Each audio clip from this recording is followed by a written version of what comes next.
তোমার এই যে সুন্দর দেহটা, হ্যাঁ, আমাকে বিলিয়ে দিও, পারবে না?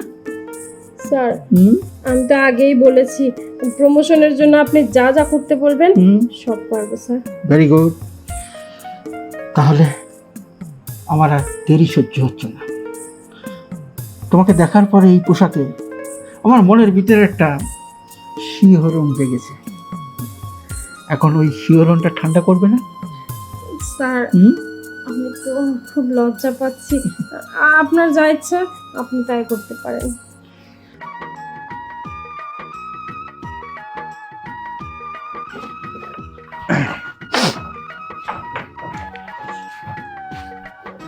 বাজারে যাবো, হ্যাঁ, কি কাজে যাবো নিজেই বুঝতেছি না। বেকার আর কতদিন থাকবো এরকম?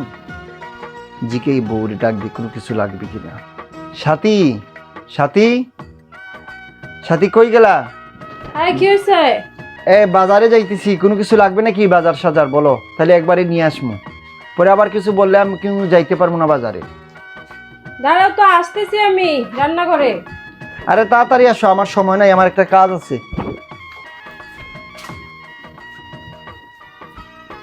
বলো কি হয়েছে? বাজারে যাইতেছি, কোনো কিছু লাগবে নাকি? বাজার সাজার। বাজার তো লাগবে। আমি রান্না করেছিলাম, দেখছি তেল শেষ হয়ে গেছে, তেল আনবা। আর কি যেন মাছ লাগবে। আর দেখছি কি সবজি একবারেই নাই, লেবুটা এনো, ঠিক আছে? এত গরমে লেবু খেতে হবে। আর হচ্ছে আমার জন্য একটু ঠান্ডা জুস টুস এনো। ও আমি বালি সহ্য করে দেখি যে তোমার ওইটা শেষ হয়ে গেছে, ওইটাও এনো, ঠিক আছে? ও আচ্ছা, ঠিক আছে, নিয়ে আসবো নে। ও তাহলে টাকাটা দাও, আমি যাই, যে বাজারটা নিয়ে আসি তাড়াতাড়ি। আমার আবার সময় নেই, আমার একটা কাজ আছে, আমার একজন লোক দাঁড়ায় আছে ওই জায়গায়, ওর সাথে দেখা করতে হবে। ও তাই তো, আমার তো মনেই নাই যে আপনার টাকা দেওয়া লাগবে। আপনি তো এই যে গুণধর জামাই আমার, বসে বসে খান, কোনো কাজ বাজ করেন না। হুম, আমি মাত্র 15,000 টাকার একটা চাকরি করি, তাই দিয়ে সংসার চালাই। তুমি চলো আমি চলি, কত খরচ। কে তোমার কি একটু মানে মাথায় কাজ করে না?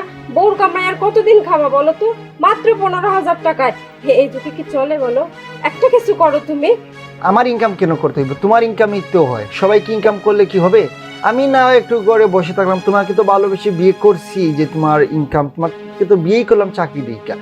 যাই হোক, তুমি ইনকাম করো, অসুবিধা নেই। আমি তো খুঁজতেছি, একটা ভালো কাজ পাচ্ছি না। আমি দেখো পড়াশোনা করছি, এতটুকু অনার্স কমপ্লিট, আমি এখন কিভাবে চলবো আমি নিজেই বুঝতেছি না। যাই হোক, তুমি ইনকাম করো, পরে তোমার টাকাটা আমি শোধ করে দিব না যখন চাকরি টাকরি পাবো। আরে তো প্রতিদিন এই ইনকামের খুঁটা দেয়া লাগে আমারে। ওই তো সেই ঘুরে ফিরে আমার টাকা ছাড়া তো আর বাজার করা যাবে না, আমার টাকা ছাড়া তো একটা সুতাও কেনা যায় না। হায় রে, কি যে বলি তোমারে। আচ্ছা তুমি অনার্স পাশ করে বেকার বসে আছো, তোমার একটা লজ্জা করে না? আরে কোনো কাজ যদি না পাও, রিক্সা চালাও, রিক্সা চালালেও তো মাসে 30-40 হাজার টাকা পাবা। কি যে করি, আমারই ভুল হয়েছে বুঝছো? তোমার সাথে থাকাটাও ভুল, তোমার সাথে সংসার করাটাও ভুল।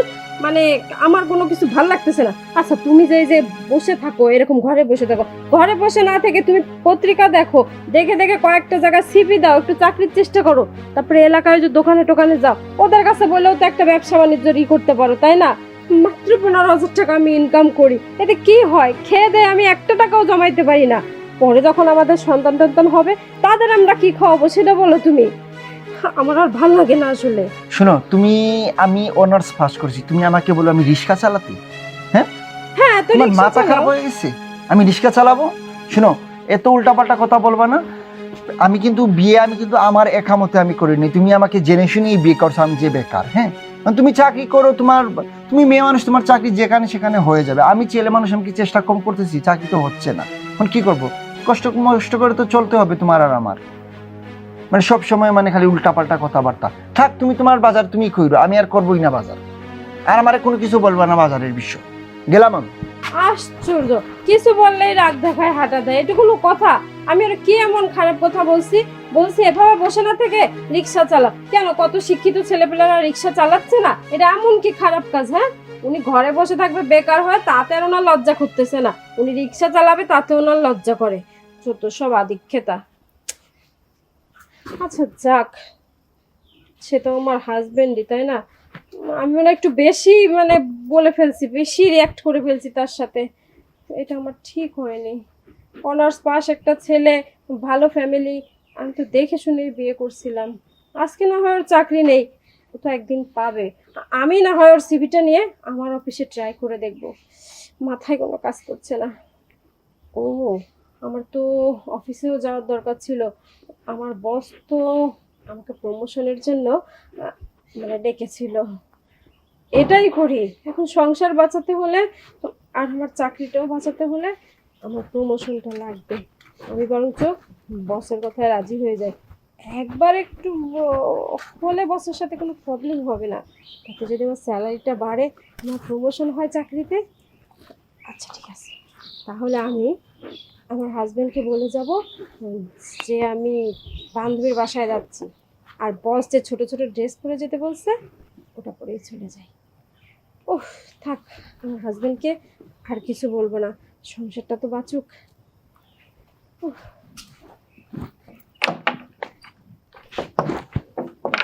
স্যার, আসবো? আসুন। আরে আপনি আহ, এভাবে আনইজি ফিল করছেন কেন? কি সমস্যা? স্যার, আমি তো জীবনে প্রথমবার এই ছোট ড্রেস পরলাম, এরকম ছোট, আমার কেমন জানি লাগতেছে। শুধুমাত্র আপনার কথা রাখার জন্য কিন্তু পড়েছি স্যার। বুঝতে পেরেছি। Very good. আমার কথাটা তুমি রেখেছো। বসো, এখানে বসো। বসো। বাহ, খুব সুন্দর লাগছে তোমাকে। আসলে এতদিন শাড়ি কিনতেছিলে, আজকে কতটা পরিবর্তন লাগছে তোমাকে। দেখো, এই যে দুটো হাত বেরিয়ে রয়েছে, হ্যাঁ, আসলে খুব সুইট লাগছে। কি যে আবদার করেন না স্যার আপনি আমার কাছে। আমি জীবনে কোনোদিন এই ড্রেস পরতাম না, শুধুমাত্র আপনাকে খুশি করার জন্য পরেছি। আপনি আমার প্রমোশন দিবেন বলেছেন, আর এভাবে সেজে আসতে বলেছেন বলে আমি এভাবে সেজে এসেছি। খুব ভালো করেছো, খুব সুন্দর লাগছে তোমাকে। দেখো, এরকম দেখার জন্যই তোমাকে সামনাসামনি এই ড্রেসটা কিনতে বলেছিলাম, কিন্তু তুমি আমার কথা রেখেছো, তাতে আমি খুব খুশি হয়েছি। আসলে এইসব ড্রেসে এই ফিগারে খুব মানায়, তোমাকেও মানিয়েছে খুব সুন্দর। মাঝে মধ্যে তোমাকে যে ড্রেস দেবো আমি যেরকম, সেটা পরবে আমার সামনে, কথা দিতে হবে তোমাকে আমার। স্যার, আপনি বলেছেন আমাকে প্রমোশন দেবেন, এই জন্যই তো এভাবে সেজেছি। আর আপনি প্রমোশনের জন্য আমাকে যা যা করতে বলবেন, যেভাবে সাজতে বলবেন, সেভাবেই আমি করব স্যার। অবশ্যই, তোমার প্রমোশন তো আমিই দেবো। প্রমোশনের পরে আরো যা যা লাগে, তোমার গয়না গাটি, টাকা পয়সা, দরকার হলে তোমার জন্য একটা মার্সিডিজ গাড়ি কিনে দেবো। ওয়াও স্যার, তাহলে তো খুব ভালো হবে। স্যার, তাহলে একটা ফ্ল্যাটের ব্যবস্থা করলে ভালো হতো। সব হবে, তোমার চাহিদা সব পূরণ করব। তার বিনিময়ে তোমার এই যে সুন্দর দেহটা, হ্যাঁ, আমাকে বিলিয়ে দেবে, পারবে না? স্যার, আমি তো আগেই বলেছি, প্রমোশনের জন্য আপনি যা যা করতে বলবেন সব করবে স্যার। Very good. তাহলে আমার আর দেরি সহ্য হচ্ছে না। তোমাকে দেখার পরে এই পোশাকে আমার মনের ভিতরে একটা শিহরণ জেগেছে। এখন ওই শিহরণটা ঠান্ডা করবে না? স্যার, আমি তো খুব লজ্জা পাচ্ছি। আপনার যা ইচ্ছা আপনি তাই করতে পারেন।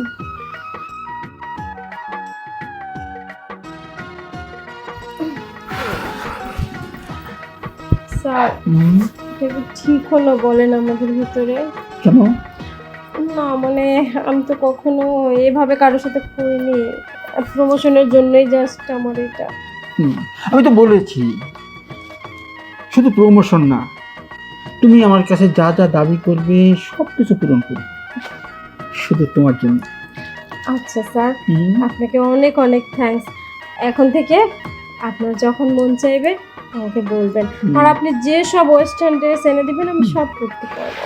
এখন থেকে আমি শুধু ছাড় না, আরো অনেক কিছু, ঠিক না? জি। আসলে তোমার ভিতরে এমন কিছু আছে যেটা দেখে আমি পাগল হয়ে গেছি, আমি আর ঠিক থাকতে পারি। অনেক মেয়ে আমি দেখেছি, অনেক মেয়ে চাকরি দিয়েছি, কিন্তু তোমার মতন না। স্যার যে কি বলেন না। আচ্ছা স্যার, আমার হাজবেন্ড যেন এই বিষয়টা কোনোভাবে না জানতে পারে স্যার। একদম কিছু জানবে না। এসব বিশেষ জানানোর কথা একদম না। এইসব বিষয় দুইজনের ভিতর গোপন থাকবে। আচ্ছা স্যার, তাহলে আজকে তো অনেক টাইম হয়ে গেছে, আমি বাসায় যাই, না হলে আমার হাজবেন্ড আবার খোঁজাখুঁজি করবে। এখন যেতে পারো, কিন্তু কালকে আবার অফিস ছুটির পরে ঠিক এই টাইমে আমার এখানে চলে আসবে। ওকে? আচ্ছা স্যার। দেখেছেন তো কিভাবে পটায় পুটাইয়া খেয়ে দিলাম। আরে আমার ঘরে এলো ভাঙ্গা টিন, ও চায় আমার কাছে দালাল, মানে বিল্ডিং। আমি তো খাওয়ার জন্য কত অফার দিয়েছি তোমাকে, ঘোড়ার আন্ডা দেবো, আর আমি তো ওটা পটিয়ে পটিয়ে খেয়ে দিয়েছি, বাস অমনি শেষ। আবার মার্সিডিজ গাড়ি, ফ্ল্যাট। আমার বাড়িতে এলো ভাঙ্গা টিন আর আমি দেবো ফ্ল্যাট। আমার খাওয়ার দরকার, খেয়ে ছেড়ে দিয়েছি, এখন ঘুরে বেড়ায়।